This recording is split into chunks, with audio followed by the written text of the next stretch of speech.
Muy buenos días. Quiero hablar con ustedes el día de hoy de novela gráfica latinoamericana. Soy Yana Adati y trabajo en la UNAM. Por más que haya lectores más tradicionales, se resistan a que se considere siquiera literatura la novela gráfica y piensan que corresponde a un orden diferente, más cercano a la caricatura, al cómic y no a la institución literaria. Desde hace décadas, la novela gráfica forma parte de las antologías, de las cátedras, de los catálogos editoriales, de sellos muy prestigiados, de premios de literatura, de becas de creación, en los que lectores entusiastas le han abierto un espacio propio dentro de las librerías en los distintos países. Entre ellos, sobre todo, vamos a hablar del habla hispana: España, México, Argentina, Colombia, son los principales mercados y tienen una producción muy sana, muy robusta, desde hace 20 años, 30 algunos, en el caso argentino, de este tipo de novelística. La novela gráfica aborda la biografía, la historia, el periodismo, la ficción, pero sigue siendo reconocible como una narrativa. Me importa mucho entonces ahora centrarnos, porque creo que es lo menos conocido, lo menos trabajado, y pues se trata de aportar algunas ideas a la narrativa gráfica de mujeres latinoamericanas del siglo XXI. En específico quiero abordar la obra de tres autoras: una colombiana, los voy a nombrar por orden de aparición: Virus Tropical, de 2009, una mexicana, La breve pero significativa lucha de la niña ajolote, de 2018, y una argentina, Naftalina, de 2020, como una pequeña muestra de lo que hoy se está publicando dentro del género, y para proponer algunas claves sobre estos libros que deben ser leídos a la par de modo visual y lingüístico y que se encuentran en pleno auge. Quizás habría que empezar por reconocer que en la prehistoria de la novela gráfica sí se sitúa el cómic, y que las autoras latinoamericanas de cómic, incluso como guionistas, porque en el cómic no necesariamente coincide quien escribe con quien plantea el guión, como ustedes saben, hubo una autora, Yolanda Vargas Dulce, que publicó profusamente en México y hace mucho, y tuvo series de culto como Memín Pingüín, El pecado de Oyuki o Rarotonga, pero no había coincidencia con que fuera quien dibujaba. Después de este momento, y habría que reconocer que en eso coincide el auge internacional de la novela gráfica, no del cómic, eh, algunos esfuerzos diferentes, por ejemplo, el clásico El Eternauta argentino, del guionista Héctor Germán Oesterheld, y el ilustrador de la misma nacionalidad, Francisco Solano López, aparecen en la prensa a finales de los años 50 y como libro en 1975, pero se trata de obras que también eran una dupla. La verdadera novela gráfica, como la conocemos, es decir, imagen y palabra realizadas por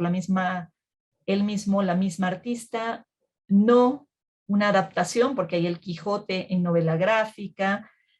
obras, el Cid Campeador en novela gráfica, pero no hablo de eso, sino obras que nacieron como novela gráfica, se vincula con la aparición de una novela norteamericana en 1991 que se llama Maus. Maus fue escrita y dibujada por Art Spiegelman. Es un descendiente de una familia judío-polaca norteamericano que narra la historia de la familia, el padre judío durante la persecución nazi, y se dibuja, por eso Maus,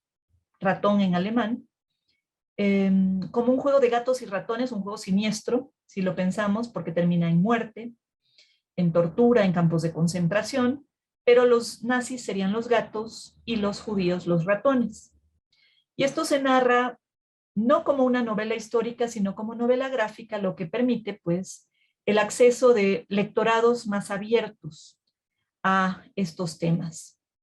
Para el caso de las mujeres, a nivel mundial se reconoce la referencia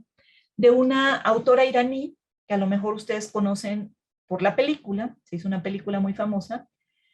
La autora se llama Marianne Satrapi, nació en 1969, y la obra se llama Persépolis. Es una obra que en la gráfica se desarrolló entre 2000 y 2003, pero luego fue una película. Es un alegato feminista escrito de manera autobiográfica, contando la historia familiar desde que ella es una niña, crece en el Irán de los ayatolas, le toca la revolución islámica y luego migra a Europa y hay esa sensación de desarraigo. Otra voz femenina que me gusta mucho, que soy gran seguidora y que se ha comparado también con nuestras autoras, es la libanesa Seina Abirachet, que, nacida en 1981, que propone novelas también sobre la guerra desde una perspectiva infantil, autobiográfica. Es decir, ella como testigo de la guerra del Líbano, la división de Beirut en este y oeste, según sean cristianos o musulmanes, la migración familiar, la migración personal, en un ciclo de novelas, Las golondrinas, El piano oriental, Me acuerdo Beirut, que se publican entre 2005 y 2008. Y ahí aparece ya la colombiana Power Paola. Pero entonces estamos hablando no de comiquitas o caricaturas, sino de obras literarias de temáticas serias, complejas, en que coinciden los discursos visual y literario y se comparte la idea de la resistencia política, la denuncia de género, un lenguaje atractivo, personal, innovador, con una fe en lo que puedan hacer estas formas populares, como la novela gráfica, en la medida en que democratizan quiénes son los lectores. Son más fáciles de reproducir, aunque no más baratas, son obras en general de culto, es decir, costosas. Pero hay también una divulgación en plataformas digitales, en blogs, donde aparecen en su inicio. Y hay una profunda coincidencia en una militancia feminista, generalmente en estas autoras. También quiero citar, por último, en contexto, a la italiana Silvia Siche, nacida en 1967, que tiene una obra sumamente interesante, publicada hace muy poco en español, y Nosotras, ¿dónde estábamos?, publicadas en 2019, en que brinda un recorrido a través de un personaje femenino, Lucrecia, nuestra contemporánea, que se lamenta una noche sentada en un sillón, la dificultad que entraña ser mujer en un mundo hecho a la medida de los hombres, y entonces se le aparece una antepasada fantasmal para hacerla recorrer el camino de la historia de sus antepasadas, mujeres con dibujitos, mientras las ronda una pareja oscura, dos hombres vestidos de traje con bombines, privi e preju, el privilegio y el prejuicio masculinos, que tratan en cada etapa de sofocar la idea de una necesidad de feminismo, justificando que el papel de los hombres como guías de las mujeres las ha protegido de tomar decisiones haciéndolo por ellas, es decir, era una carga demasiado pesada para las mujeres. La pintora colombiana Paola Gaviria se convierte, para entrar a Latinoamérica, en Power Paola, seudónimo con el cual hoy en día es más conocida, en la medida en que aleja su trabajo de pintora del de la novela gráfica. Al comienzo no quiere ser reconocida como la autora de la novela gráfica y saca Virus Tropical, que tiene una larga historia porque empieza como un blog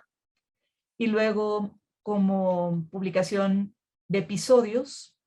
en diferentes revistas y finalmente como libro a partir de 2009 en diferentes lugares.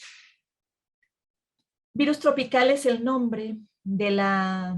personaje para sí misma, es decir, Power Paola es el virus tropical. Cuando su madre, residente en Ecuador, migrante de Colombia, se embaraza, va al médico y le dicen, no, no puede ser un embarazo, es un virus tropical. Y ella va a narrar su historia de niña a adulta con esa imagen del virus tropical como la idea de la anomalía, de la que no encaja en estas migraciones familiares, la ruptura, el divorcio de sus padres, la vida de las hermanas mayores, la incursión con novios, alcohol, drogas, en medio de una violencia en escalada en Colombia cuando regresan,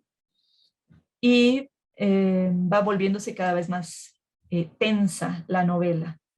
Pero en esta novela de crecimiento también hubo una película que quizás algunos de ustedes la hayan visto. Tiene otras obras, PQ, Todo va a estar bien, Espero porque dibujo. Quizás lo más interesante con Power Paola es que ha desarrollado, a partir de su fama, porque fue traducida a muchísimos idiomas con Virus Tropical, que se llama Chicks on Comics, un colectivo internacional que además de ella incluye a las argentinas Clara Lago, Caro Chinaski y Adelius, y a una singapurense y a una letona. Después puedo hablar de Sole Otero, argentina, nacida en 1985, con una primera obra, Salita Roja, webcómic de 2006. Luego publica varias cosas, Sole le pasa a Sole, La verdad de la milanesa, La pelusa de los días. Esta última serie en diarios le sirve para llamar la atención de una editorial en papel que la publica en 2015. La pelusa de los días, después viene Poncho Fue en 2017. Tiene una beca otorgada por la Casa de los Autores de la localidad de Angoulême y esa se considera la capital de la novelista gráfica, de la novela gráfica en el mundo, y ahí desarrolla una novela muy extraña para la tradición latinoamericana de ciencia ficción llamada Intensa. También fue publicada en papel y más adelante Naftalina. Naftalina, que es la que yo recupero para esta charla, enfrenta la relación de Rocío, una joven argentina de 19 años, con la muerte de su abuela Vilma. La abuela muere, ella se muda a la casa que antes habitara la abuela. La casa le despierta los recuerdos que tiene la abuela, no los que tiene ella, y siempre hay esta cosa como de en sueños se le revela la historia de la familia. Y esa historia es una historia de mujeres marcadas por el dolor. Es decir, mujeres que no han sido felices, mujeres que se amargan, mujeres que migran, que los padres toman decisiones por ellas, que las alejan de determinadas parejas, que encubren un embarazo no deseado casándola con otra persona. A lo largo de 5 generaciones se ve como víctimas a estas mujeres que no pueden aspirar a tener como un papel protagónico de sus propias vidas. Finalmente ella rompe un poco la relación de esta incapacidad de decisión en un mundo ya menos machista, que es el de hacia fines del siglo XX, porque coincide, y ahí es donde podemos situar la historia, con el famoso corralito argentino y las manifestaciones que genera este congelamiento de la banca, con una devaluación terrible, que llevó a la destitución del entonces presidente por las manifestaciones populares. A estas se suma la personaje Rocío de Naftalina. Esta autora da clases de dibujo, ilustra libros infantiles, revistas y periódicos, hace muñecos, es decir, sobrevive de muchas maneras. Por último, quiero hablar de una novela de una mexicana, Carolina Castañeda, que no tiene mucho que apareció, está coeditada por Edelweiss y el Conaculta. Se llama La breve pero significativa vida de la niña Ajolote, apareció en 2018. Y es una novela del género literatura infantil y juvenil, sobre todo juvenil. La personaje se autodenomina Ajo por ajolota, tiene un suéter de capucha naranja que tiene una cresta de tipo ajolote y ella se identifica con el ajolote.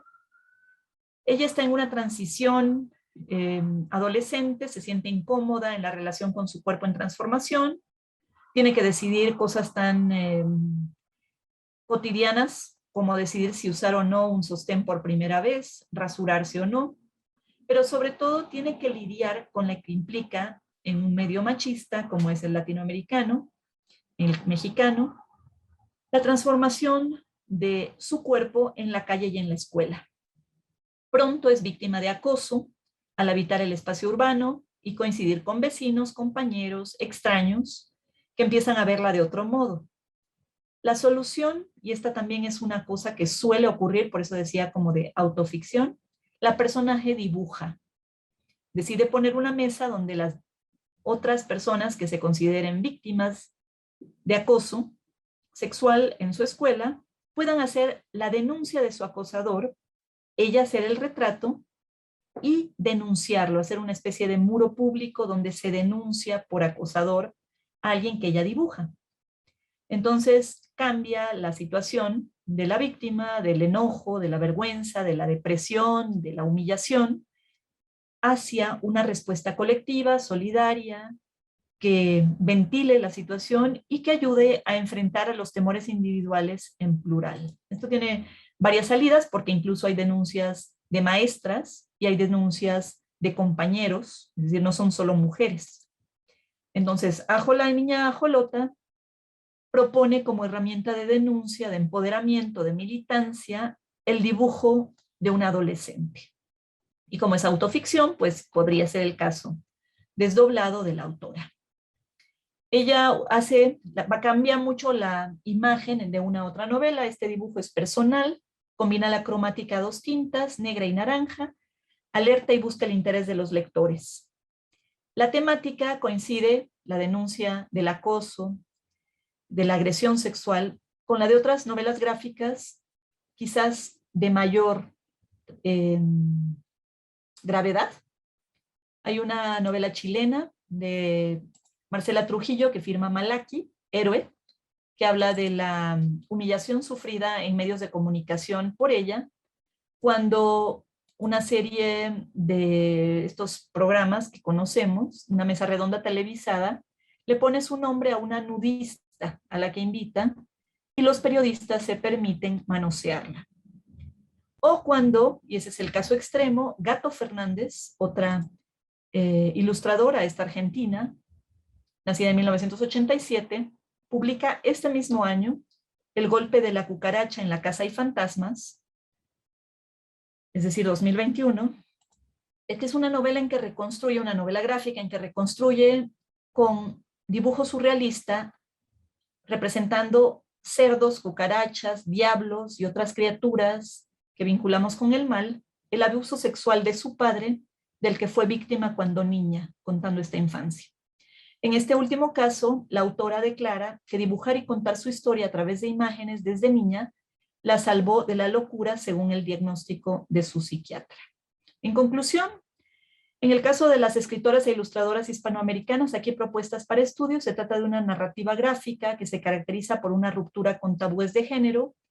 el mismo hecho de que la novela gráfica sea de hombres, que puede partir de la autorrepresentación de un cuerpo que no corresponde a patrones de belleza, muy flacas, muy gordas, muy poco femeninas, un buceo en la infancia que a veces entronca con la revisión de historia familiar de varias generaciones, explorar la ciudad en femenino, denunciar la violencia familiar inconfesable, para proponer otras narrativas hispanoamericanas en el siglo XXI. A veces predomina la imagen sobre la palabra. El libro Aloha de la uruguaya Mako casi no tiene palabras, el de la chilena Catalina Bu, Diario de un Solo, tiene muy pocas palabras, pero hablamos de lectura en los dos niveles. Lo más interesante sería la cantidad de premios que han ganado, casi todas publican a raíz de ganar. Marcela Trujillo con Ídolo ganó